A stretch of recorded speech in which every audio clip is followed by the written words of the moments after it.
بسم اللہ الرحمن الرحیم۔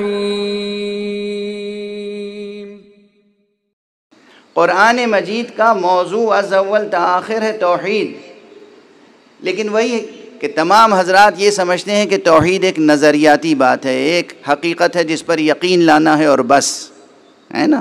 اب کل سے آج تک میں نے عرض کیا کہ صرف یقین لانے کی بات نہیں ہے، صرف ذہنی مسئلہ نہیں ہے، اور اس بات سے غافل نہ ہو کہ حقیقت میں اگر آپ یقین بھی لے آئے تو وہ یقین خود بخود عمل صالح کو جنم دیتا ہے۔ یعنی آپ سمجھتے رہیں کہ یہاں دوئی ہے علم و عمل میں، مگر دوئی ہے نہیں علم و عمل میں۔ ممکن نہیں ہے کہ کہیں علم ہو اور عمل وجود میں نہ آئے، اور ممکن نہیں ہے کہ کہیں عمل صالح ہو اور وہ عمل صالح اس کی کوکھ سے علم تازہ وجود میں نہ آئے۔ اسے ہمیشہ ذہن میں رکھیے گا۔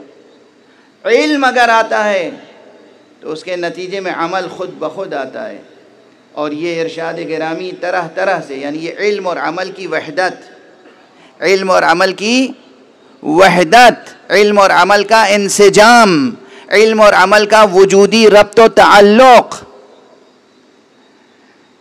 یہ امیر المؤمنین امام المتقین علی ابن ابی طالب علیہ السلام نعرہ حیدری نے خود ارشاد فرمایا ہے، اور طرح طرح سے ارشاد فرمایا ہے۔ آپ کا ایک مشہور ارشاد ہے، فرماتے ہیں العلم یہتف بالعمل، العلم یہتف بالعمل فإن اجاب وإلا ارتحل یا وإلا ارتحل عنہ۔ علم یہتف یعنی آواز دیتا ہے، پکارتا ہے، بلاتا ہے۔ العلم یہتف بالعمل، علم عمل کو پکارتا ہے، علم عمل کو آواز دیتا ہے، علم عمل کو بلاتا ہے۔ اس کے کیا معنی ہے؟ یعنی کوئی علم جو ہے اس میں سے آواز آتی ہے کہ اے عمل تو آ جا۔ یہ یہتف بالعمل کے معنی ہی یہ ہیں کہ علم اگر اپنے تمام شرائط کے ساتھ کسی ظرف ذہن میں آ جاتا ہے تو وہ علم پھر ایسا ہوتا ہے کہ اس سے تخم عمل بارور ہو کے رہتا ہے، عمل وجود میں آ کے رہتا ہے۔ العلم، یہ مولا کا ارشاد ہے، العلم یہتف بالعمل فإن اجاب، تو اگر عمل وجود میں آ جاتا ہے، لبیک کہتا ہے، تو پھر علم بھی وہاں ٹھہرتا ہے۔ یعنی کیا؟ علم بغیر عمل کے ٹھہرتا ہی نہیں کہیں۔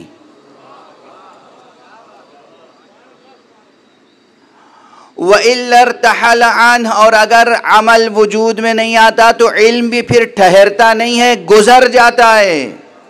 علم بہت گریز پا ہے، اگر عمل وجود میں نہیں آتا تو علم ٹھہرتا نہیں ہے، یہ یاد رکھیے۔ اسی لیے میں بہت سے علماء کے لیے یہ کہتا ہوں جو بظاہر علماء نظر آتے ہیں کہ آپ کی سند آپ کا سرٹیفکیٹ نہیں ہے، آپ کی اصلی سند آپ کا عمل ہے جو دنیا میں نظر آنا چاہیے۔ سند نہیں ہے کہ یہ صاحب عالم ہیں، عمل خود بتائے گا کہ یہ صاحب عالم ہیں۔ تو علم اور عمل کا رشتہ امیر المؤمنین علی ابن ابی طالب علیہ السلام سے لے کر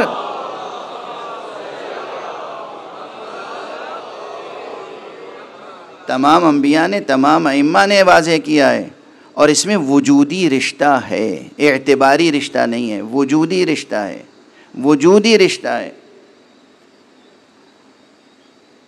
اگر یہ بھی بہت پرانا جملہ ہے، اب اس وقت آ رہا ہے زبان پر اقراء میں، تو عرض کیے جا رہا ہوں۔ جن نوجوانوں کو، بچوں کو وہ پرانے جملے میرے یاد نہیں ہوں گے تو اس وقت تازہ ہو جائے گی بات۔ آپ یوں بھی لفظی اعتبار سے غور کر لیجئے کہ علم اور عمل، یہ دونوں الفاظ میں حرف کون کون سے استعمال ہوئے ہیں؟ علم میں کیا ہے؟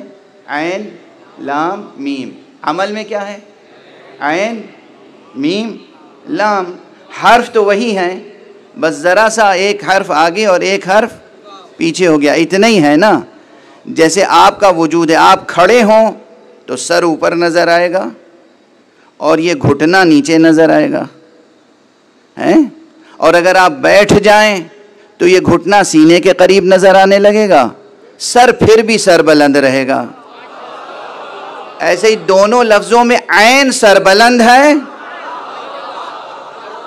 میم اور لام ایک دوسرے سے اپنی پوزیشن چینج کرتے رہتے ہیں۔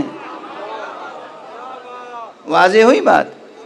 تو عمل عین علم ہے، علم عین عمل، ان میں وجودی رشتہ ہے، ان میں وجودی رشتہ ہے، ایگزسٹینشیل ریلیشن ہے دونوں میں، ایگزسٹنس ایک ہے دونوں کا، رخ الگ الگ ہے۔ اسے سمجھنے کی ضرورت ہے، اور اسی لیے وہی عمل ہوتا ہے جو علم کی بنیاد پر ہو، ورنہ وہ عمل کہلانے کے لائق نہیں ہوتا جس کی بنیاد علم پر نہ ہو، وہ پھر عمل نہیں ہوتا، عبث ہوتا ہے، عبث۔ بہرحال یہ باتیں اس لیے عرض کر دیتا ہوں کہ یہ عین میم لام، عین لام میم، یہ باتیں بچوں کو یاد رہ جاتی ہیں، دلچسپ معلوم ہوتی ہیں، تو بات بھی یاد رہ جائے گی، نقطہ بھی یاد رہ جائے گا۔ علم اور عمل کی وحدت، ائمہ نے بہت اس بات پہ زور دیا ہے۔ ہماری زندگیوں میں علم اور عمل کی وحدت نہیں ہوگی تو سمجھیے کہ توحید کی حقیقی تجلی نہیں ہوگی۔ توحید کی حقیقی تجلی ظاہر ہی ہوتی ہے اس کیفیت سے کہ جب زندگی میں علم و عمل ایک دوسرے کے ساتھ جڑ جائیں، ایک حقیقت بن جائیں۔ بہرحال ایک یہ بات سرسری طور پہ عرض کر دی میں نے کہ قرآن مجید کا موضوع توحید ہے۔ دوسرا جو مسئلہ عرض کیا تھا وہ یہ تھا کہ قرآن مجید کا موضوع تو توحید ہے، اس کا پیغام کیا ہے؟ عملی، پریکٹیکل پیغام کیا ہے؟ پھر اگر اسے ایک لفظ میں پوچھا جائے اور ایک لفظ میں بیان کیا جائے تو کیسے ممکن ہے؟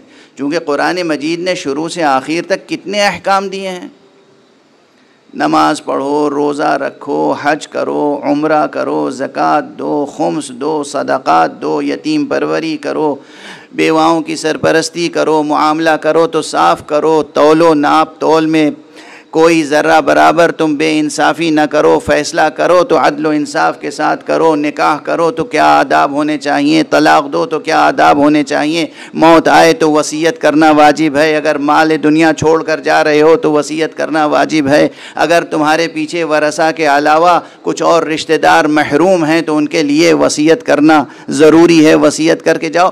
پیدا ہونے سے لے کر وفات تک، عبادات سے لے کر معاملات تک کتنے احکام دیے ہیں قرآن مجید نے؟ سینکڑوں احکام ہیں۔ قرآن مجید کے متعلق یہ بات کہی جاتی ہے نا، اور برحق کہی جاتی ہے کہ قرآن مجید اس زندگی کا مکمل دستور العمل ہے۔ تو جب یہ بات کہی جاتی ہے تو پھر یاد رکھیے کہ قرآن مجید میں احکام تو بہت ہیں، اور میں ایک مشکل سوال یہ کر رہا ہوں کہ ان تمام احکام کو سامنے رکھ کر آپ ایک لفظ میں ایک عنوان بتائیے کہ قرآن مجید کا عملی پیغام کیا ہے۔ چونکہ جب کوئی پوچھے گا تو پوری تفصیل تو نہیں بیان کرنے کھڑے ہو جائیں گے آپ۔ قرآن مجید کا موضوع کیا ہے؟ توحید۔ قرآن مجید کا عملی پیغام کیا ہے؟ ایک لفظ میں نے عرض کیا تھا، قرآن مجید کا عملی پیغام ہے تقوی۔ نماز پڑھنا تقوی کا تقاضا ہے، روزہ رکھنا تقوی کا تقاضا ہے، حج کرنا تقوی کا تقاضا ہے، معاملات زندگی میں گھر کو صاف پاک رکھنا، پرامن رکھنا تقوی کا تقاضا ہے، بچوں کی اچھی تربیت کرنا تقوی کا تقاضا ہے، شوہر داری کرنا بیوی کے لیے تقوی کا تقاضا ہے، بیوی کی خاطر داری کرنا مرد کے لیے تقوی کا تقاضا ہے، والدین کا احترام کرنا تقوی کا تقاضا ہے، چھوٹوں پر شفقت کرنا تقوی کا تقاضا ہے۔ جتنے مسائل ہیں زندگی کے سب ایک عنوان تقوی میں سمٹ آتے ہیں۔ واضح ہے یہ بات بھی؟ تو اب یہ آپ یاد کر لیجئے گا، آئندہ میں اسے نہیں دہراؤں گا آپ کے سامنے، صرف سوال